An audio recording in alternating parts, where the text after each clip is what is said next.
Have you caught COVID yourself? I have, yes. And how did that make you feel, if you don't mind me asking? Sajid, Javid, the man who makes the decisions now. Yeah. You've got staff here who are going to lose their jobs. A lot of people are now afraid to leave the house. You see people driving in the car with a mask on.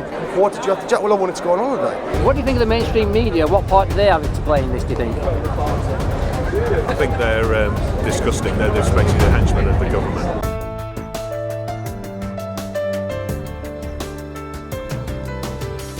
My name's Wendy, I'm an ex-NHS worker, and that's the reason why I've come here today, to support people that are still working within the NHS. I had quite a senior position at the time when I was working there, and I actually retired from my position in July of 2019. What's really brought me here today is that I absolutely disagree that anybody should be forced or coerced, and actual coercion is illegal, into taking a vaccine that for reasons that are personal to them they do not want to have, and should not even have to disclose why they don't want to have that vaccine. Mandatory vaccinations is going to make me without a job after the 1st of April, if I don't have the first jab by the 3rd of February. So how many people is that going to affect in the NHS overall in the UK? Well, they estimated about 208,000 hadn't been vaccinated. They're going to manage and coerce quite a few thousand, I think. So we estimate about 120 to 150,000 workers, frontline workers, that will lose a job. What's going to happen if 200,000 people leave the NHS when apparently, well, it's under crisis every winter anyway, from seasonal flus and everything like that, even though the flu mysteriously vanished, didn't it, you know, which is, it's unbelievable that. So, well, most of it's unbelievable in my opinion. But then you've got, so when they get rid of these 200,000 really dedicated professional people that have spent years getting where they've got with their training and all their experience, then you really are going to see an NHS collapse. Now, my question is it by design to collapse the NHS so then they can bring in privatisation of the NHS? That seems to be where it is for me. Or is it just a ploy to coerce, which is against the Nuremberg Code, to coerce people that want to keep their jobs because we've all got mortgages, we've all got bills to pay, and then is it to coerce them into the ones that they can get into getting these so-called vaccines, mRNA, gene therapy, experimental, and nobody knows the long-term effects. So is it for that to get them to, some of them to then be coerced into getting the jab, and then when it comes nearer the time they back off? Because they know that surely they must know that if they're going to let 200,000 NHS professional people dedicated leave, then it's definitely going to collapse the NHS, in my opinion. You're here today in Sheffield, representing yourself, concerned about the NHS. Yes. What do you want people to know about? I just want people to know that they have a choice. I'm here because I'm a nurse, and obviously everybody knows that we're going to be mandated to have the vaccine, and we're going to lose our jobs if we don't have that. But there's also patients that don't want the vaccine, and I don't want them feeling that they can't, make that choice. I've been in the NHS for 25 years. I'm a sister, and everything I do with my patients, they give their voluntary consent to do that, whether it's written consent or verbal consent. They take all the information on board and they choose whether they want whatever procedure it is that they're going for. And if they don't want that procedure or they don't want that medicine, then that is their right to have. And I don't see why this is any different to that. So how they can say that they need to mandate it is way beyond my comprehension, because they will never ever be able to keep up with the number of variants that they are saying is coming out on a daily basis. I worked with COVID with pre-alpha, where nobody knew what the hell it was.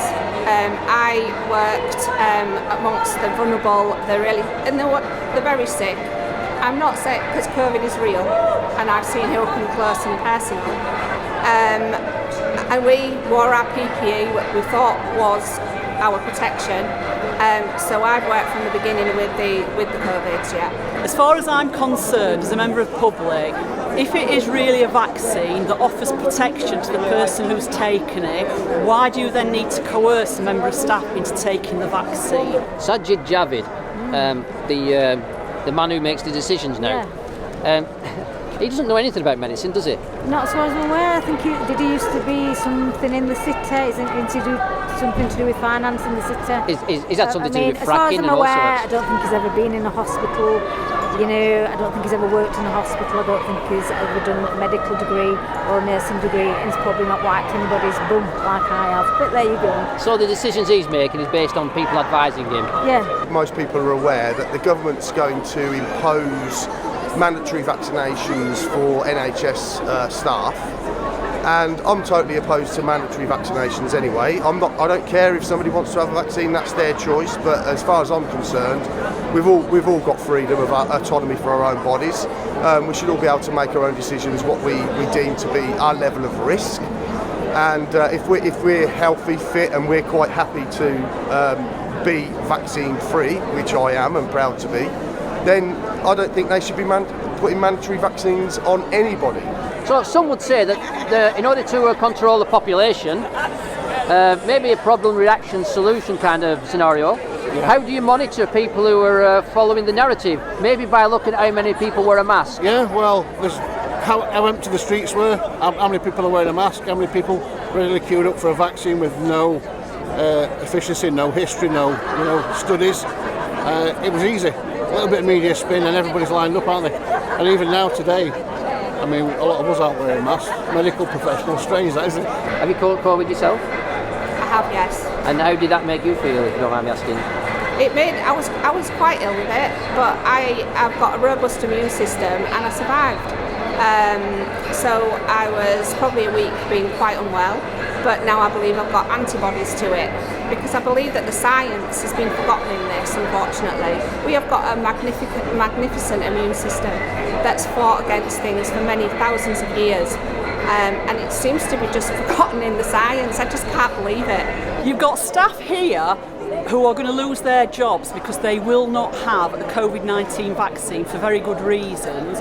They are working with other staff who may well have been vaccinated in December of 2020 who no longer have immunity and do not have to have the booster, and the vast majority have said that they don't want the booster, but they're not going to lose their jobs. Now you tell me, where is the sense in that? Because it makes absolutely no sense to me that people are going to be cast out on the streets and lose their jobs when their colleagues who haven't got any immunity from those vaccines will be allowed to continue working. And I think the politicians need to give an answer to that. So the advisors, obviously, a lot of people say it's very controversial what they're saying. Yeah. Obviously, in the future, this was new history in the making. Yeah. When we look back in this, in the future, how do you think it's all going to unfold? Well, I'm hoping that we get somebody that's sensible and makes sensible decisions. There doesn't seem any common sense with things that are happening at the moment. You know, you ask questions at work and there's no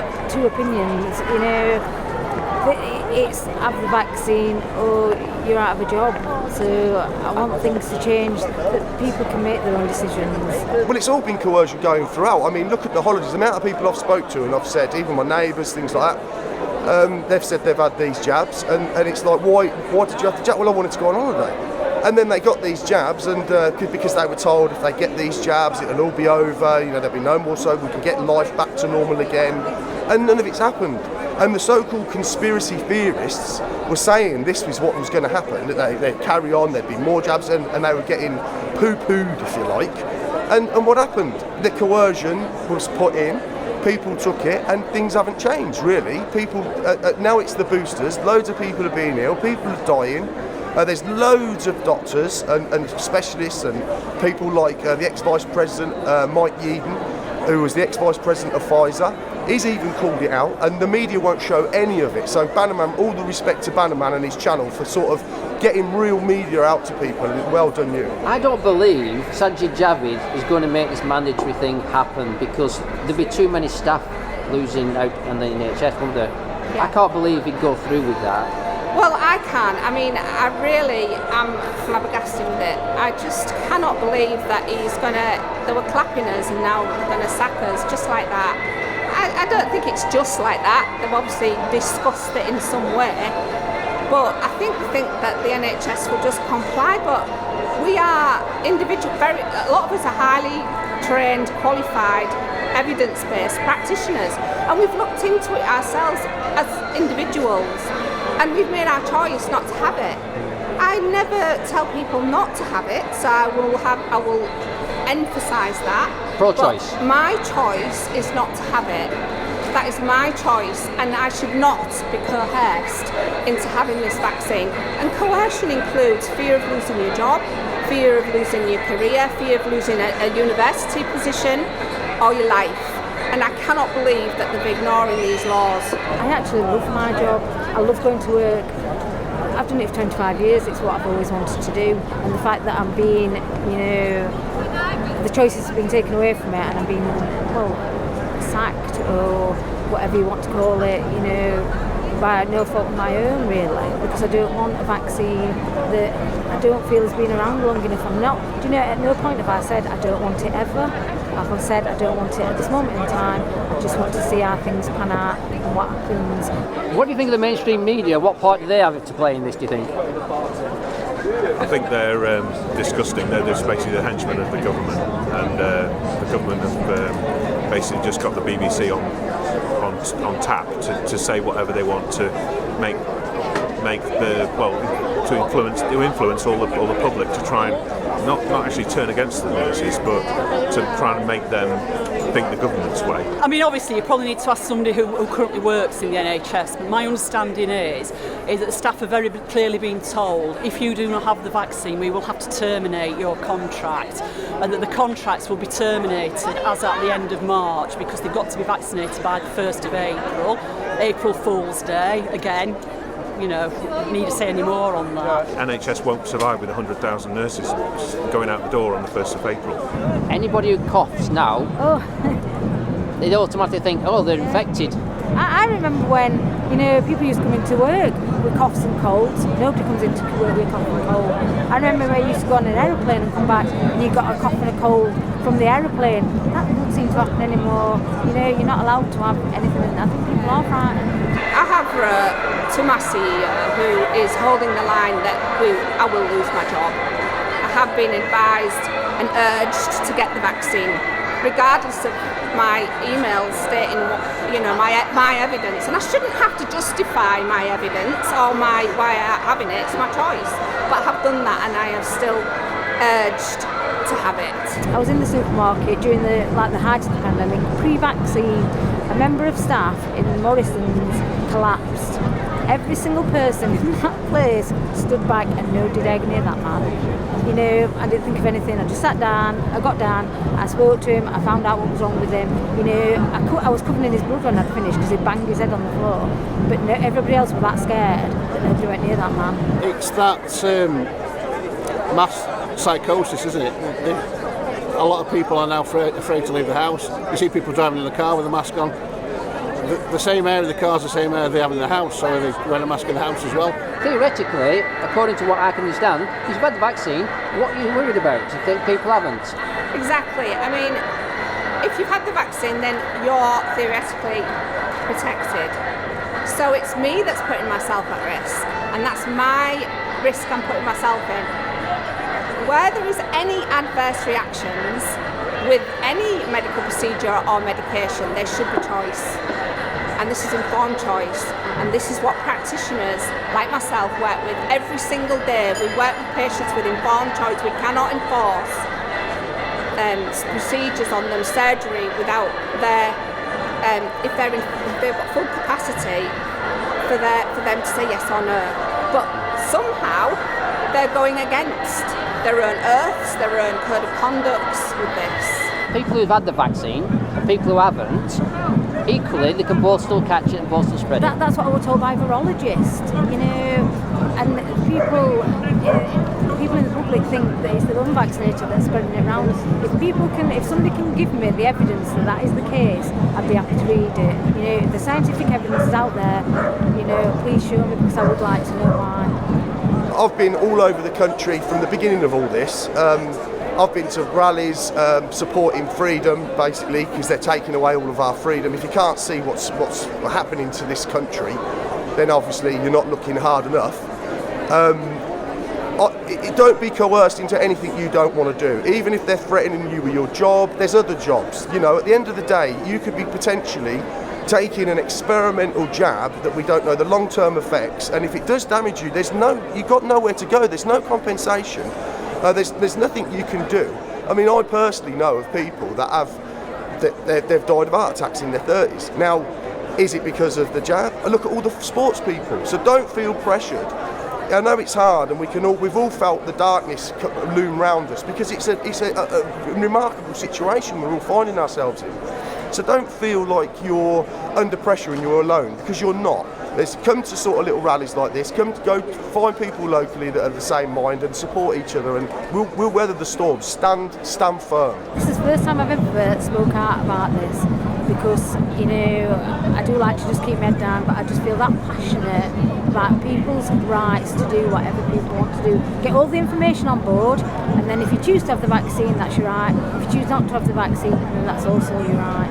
So they're very openly saying that the vaccines only give immunity for a limited amount of time. Now, there is argument, debate about how long that is, and that varies between 12 weeks up to 6 months, depending on which vaccine you've had. So they're saying to the public, you need to have a booster shot. BioNTech Pfizer vaccine is experimental till May 2023, May 2nd. So, you know, people are being live trialled as guinea pigs, really. They are guinea pigs. That's exactly what they are. I mean, it is a trial. And you've got to ask yourself the question, was it Pfizer that said that they won't release the data for 75 years? I mean, if it's so transparent, if this thing is so great, why are they not showing the information now from the reports, you know, what they're getting? They must know what's going on. And I'd advise as well, if you've seen this, you've come across this video, you're not too sure what's going on, or even if you think really what's happening is real, then I suggest you go to things like BitChute, Odyssey, and start looking into people like Dr. Mike Yeadon, of the ex-Vice President of Pfizer, and see what other voices are saying, because the one thing that really concerned me from the start was that there was no debate of one, like, for example, Brexit. Remember Brexit? We had the Brexiteers and we had the non-Brexiteers, and there was open debate on TV, in the radio, in the press. We've not seen that with this, and anybody that spoke out about the negative side of these. I mean, I personally think COVID-19 was brought in for the vaccine, not the other way around. That's my personal opinion. I mean, you make of it what you will, but from what I've seen, there's no good reason to do it. It's an absolute threat to say to somebody, get vaccinated or lose your job. That is coercion. Coercion is very clearly illegal. The question then is, if somebody's coerced to that extent, is it valid consent that they're giving? Which then brings up a whole debate about, is it informed consent? Does it meet the legal requirement for informed consent? But I mean, there are lawyers that are working on this, and they have put postings out on social media, and they've also put a request out to say that anybody who is being coerced, anybody who feels that they've been vaccine damaged, it is a crime and you need to report it to your local police. I was speaking to one of the girls here, one of the nurses, a few minutes ago, and she said there was 11 of them in her ward where she works, somewhere in Sheffield, and 3 of them have caved in since this edict. Coercion then, isn't it? Coercion, yeah, absolutely. It's illegal. It's against the Nuremberg Code. Nobody should have to take an experimental drug to keep the job. The yellow card system. Yes. Not very well known to a lot of people who've had the vaccine. Yes. So for people who've never heard about the yellow card system, who's had a vaccine, what is the yellow card system? Well, the yellow card system is from the MHRA, and that's a government body that monitors adverse reactions to medication. And anybody that suffers any adverse reaction should report this. Whether you are a practitioner, whether you're a member of the public, anyone can report these things. But unfortunately, in the vaccine centres, I haven't been into one myself, but I have heard that people that are delivering the vaccines that are unqualified, by the way, which makes a mockery of our trained occupational health nurses who have previously given vaccines, do not even know themselves what the yellow card system is. So therefore, how are they going to pass this information on to a person that is actually having the vaccine and may suffer an adverse reaction in a couple of hours or in a couple of 3 days or a week? They have no idea that they can report it. So anybody who's not reported a side effect from the vaccine, it's probably because they didn't know about the yellow card system Yes, they and won't they know was about failed it. to be informed about it. I'll give an example of my father. He's had it. He's been triple vaccinated. He got told when he had his first vaccination to go into his car and just wait 10-15 minutes, see if there's any issues.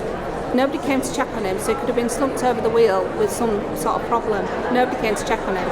I said to him, Dad, did you know about the yellow card system? He said, what's that? He said, didn't they tell you when you had the vaccine, this was in one of these mass vaccination centres about it? And he went, no, they just told me to sit down, get a sharp scratch, off you go. Just sit in your car for 10-15 minutes. And is it true that for instance, the BioNTech SE Pfizer vaccine is still in trials till May 2023? I think May 2nd. Yes, still in a trial period. They have not been, as I understand it, through all the usual phases of trials with drugs. So in effect, the humans are guinea pigs, in my view. Now, COVID was declassified as a high consequence infectious disease on the 19th of March 2020. Days later, the government locked down the country. Why did they lock down the country if they declassified it as a high consequence infectious disease? Because it wasn't about a virus, it was about other agendas, it was about social control. It's very interesting because if you look at because obviously, the government is a public body, they have to publish their documents, their minutes. If you look at SAGE and look at the papers that they've produced, they are all around the psychology of controlling the mass population. There are numerous papers and it is all about psychological control, and a lot of that control is by instilling fear into people. There are actual minutes out there that very clearly say that the masks were introduced in June because they didn't feel that the public were frightened enough. And that the masks were brought in as a very visual sign of we are in a pandemic. I do know of a few colleagues who have expressed concerns about the booster because if you kept, say for instance, if you had the vaccine for smallpox or something like that and you kept getting the disease afterwards, wouldn't you question it and think that's not right? Something's not right here, and a lot of practitioners and nurses are questioning that's the evidence-based practitioners, and that's what they should be. And that's what I was at the beginning. I'm a questioning evidence-based practitioner. That's what I am, and that's what I've questioned this. So yes, I do believe that there are a lot that are scared about this booster being mandated after these two. Yes, definitely. People who've been triple vaxxed, should we say, with the booster and that, they can still catch it and still spread it, can't they? They can. And the government have admitted this. The drug companies have admitted it. It is in their documents. You've even got the chief executive of Pfizer on camera saying that it does not stop transmission. The information, if people want to look, the information is out there. This is not hidden. It's all there. As long as you know where to get it, everything's there. They don't know the official outcome of all these trials yet. So how can they mandate it for somebody to take a job? And if this gets mandated and carries out and actually happens on the 1st of April, I think we're talking about chaos through the whole. Basically, the whole society is going to start to break down. Because if you've got a broken leg and you go into the hospital and they're saying, oh, you've got to have a vax to go in there, or there's nobody there to actually serve you, to put your pot on your leg or whatever it is, any reason for going in the hospital, and there's nobody there to see you, then, what we're going to do. Everybody can catch it, everybody can transmit it. The drug companies are very open about that. They do not hide that fact at all. What the drug companies do say is that if you are double or triple vaccinated, should you catch COVID, then it should actually lessen your symptoms.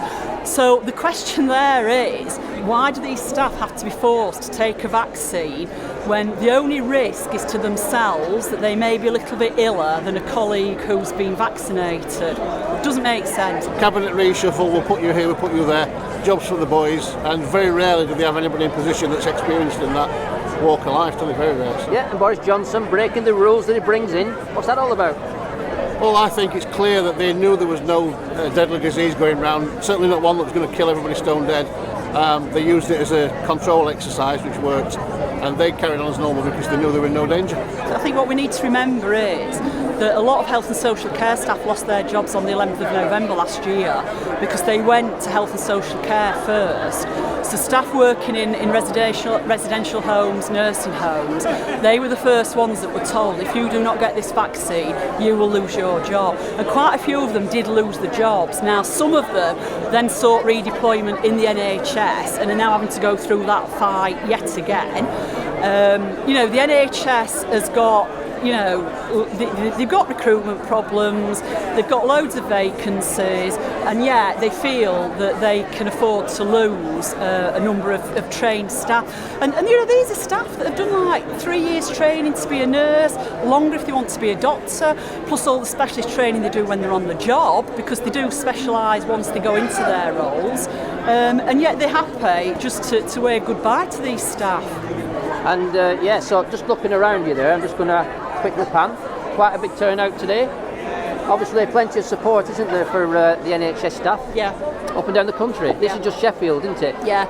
And as far as I know, there are actually gatherings in other towns and cities as well. Obviously, touching on a subject which a lot of people are not happy about, to do with COVID, Matt Hancock didn't just keep his distance, he actually put his tongue down her throat, didn't he? Yeah. Now that's just not on, is it? It's not.